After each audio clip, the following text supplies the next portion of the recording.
pessoal! Sejam muito bem-vindos ao canal Direito Luso Brasileiro. Eu sou Maria Clara Quaresma, advogada no Brasil e aqui em Portugal. E hoje nós vamos falar sobre o veto do presidente Marcelo Rebelo à reforma à lei de nacionalidade. Sei que pegou muita gente aí de surpresa, mas será que tem um ponto positivo nisso tudo? Fique ligado até o final e coloque nos comentários se você achou que foi positivo ou não o veto do presidente. Agora eu vou dar um tempinho para que você se inscreva no nosso canal, dê o seu like e acione o sininho para que receba todos os nossos conteúdos sobre nacionalidade e Portugal.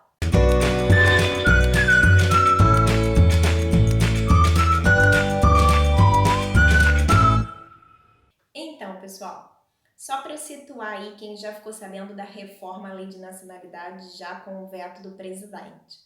O parlamento português, no último mês de julho, fez uma grande reforma à lei de nacionalidade que beneficiou milhares de pessoas. Mas nós vamos falar da reforma ponto a ponto em outros vídeos, portanto, fique ligado. Hoje nós vamos nos ater especialmente aos motivos que levaram o presidente Marcelo Rebelo a vetar parcialmente as alterações à lei de nacionalidade. Uma das alterações que sofreu a lei de nacionalidade refere-se à questão da aquisição pela nacionalidade, pelo casamento ou pela união estável e envolve a tão temida prova da efetividade com Portugal. Pela redação da reforma, nós podemos tirar duas conclusões. A primeira é a regra. Para se adquirir a nacionalidade pelo casamento ou pela união estável, é obrigatório fazer prova da ligação efetiva com Portugal e aguardar um lapso temporal legal lá exigido pela lei. A segunda conclusão que nós podemos tirar com a redação da reforma envolve a questão de se neste casamento ou nesta união estável houver filhos comuns do casal com nacionalidade portuguesa, é como se tivesse um sinalzinho de mais aí.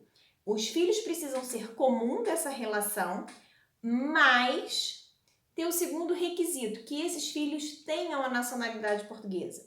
Se esses dois requisitos forem cumpridos, pronto, a nacionalidade pode ser concedida já aí sem necessidade de prova dessa ligação efetiva com Portugal e não precisa aguardar lapso temporal algum, ou seja, com um dia de casamento, um dia de união estável, já pode pedir a nacionalidade. No máximo aí aguardar 9 meses, que é para um bebê nascer. Agora, com essas duas conclusões, as perguntas que surgem são: Maria Clara, mas e se não houver filhos? Ah, ok. E se houver filhos, mas não forem comuns da relação? Ah, e se esses filhos, por um acaso, não forem portugueses? São comuns, mas ainda não têm a nacionalidade. Aí, babu. Vejam, a lei, nos moldes em que foi aprovada, acabou por fazer 3 distinções. Uma, sobre a existência ou não de filhos, na união de fato ou no casamento. E se houver filhos, se eles são comuns ou não dessa relação. E a terceira distinção, se esses filhos são comuns, se eles já obtêm ou não a nacionalidade. Ou seja, há uma distinção até entre os próprios filhos, que se houver mais de um pode ter a nacionalidade e outro ainda não ter adquirido. E não pensem que isso é difícil, porque muitas das vezes pode acontecer, inclusive, de um filho ter sim a sua nacionalidade ter sido concedida e o outro filho, da mesmo pai e da mesma mãe, ter a sua nacionalidade negada. Enfim, isso há nítida distinção entre os próprios filhos. Segundo o presidente Marcelo Rebelo, ele escreveu uma carta em que ele explica os fundamentos do seu veto. E nessa carta ele diz, palavras do presidente, que ele considera politicamente injusto fazer essas distinções. Palavras ao meu sentir perfeitas, sensacional. Inclusive, nessa carta eu vou ler, porque foram as palavras do presidente. Ele diz por que ele considera politicamente injusto. O presidente diz, vamos lá, diz ele, é injusto porque é desproporcionado desfavorecer casais sem filhos, bem como, sobretudo, casais com filhos dotados de nacionalidade portuguesa, mas que não são filhos em comum. A concessão da nacionalidade, vejam só, a concessão da nacionalidade no casamento, por essa distinção de ter filhos ou não, se eles são comuns da relação ou não, se esses filhos já são portugueses ou não, qual é a razão da lei colocar esses requisitos, colocar essas distinções? O que o legislador quer é evitar que haja casamento com o único intuito de obter a nacionalidade. Então ele prevê, ele julga que em havendo filhos, essa relação, seja pelo casamento ou seja pela união estável, apresenta maior estabilidade, será maior, será duradoura. Então, em razão disso, concederíamos ao cônjuge ou ao companheiro a nacionalidade.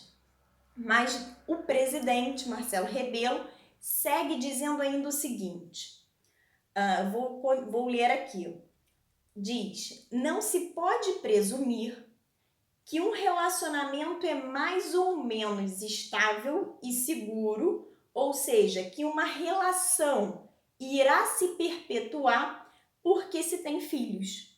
Foi assim que o presidente Marcelo Rebelo escreveu em sua carta. E ele continua, com que presunção material de maior coesão ou estabilidade nos casais com filhos e neles com filhos em comum.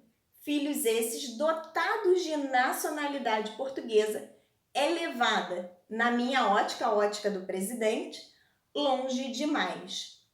Sem dúvida nenhuma, na minha opinião, para os casais que não podem ter filhos, isso seria aí uma desigualdade tremenda. Ao meu sentir, muito esclarecedora e digna de aplausos as observações do presidente Marcelo Rebelo. Também vamos deixar aqui nossos parabéns para o parlamento pela reforma como um todo. Sabemos que foram vários pontos em que houve aí um alcance de milhares de pessoas com a reforma do parlamento. Sabemos que com esse veto do presidente haverá sim um atraso na tão esperada publicação da lei. Entretanto, é melhor que demore um pouquinho mais aí, mas que a lei venha linda, pautada nos princípios da igualdade, nos direitos pessoais resguardados constitucionalmente, que venha aí sem injustiças e com muito maior alcance. Agora que você já sabe um pouquinho mais sobre os fundamentos que levaram o presidente a vetar a reforma da lei, coloque aqui nos comentários se você achou positivo ou não. Dê o seu like e se inscreva no nosso canal. Acione o sininho para ficar por dentro de tudo sobre nacionalidade e Portugal. Até o próximo vídeo. Te vejo em Portugal!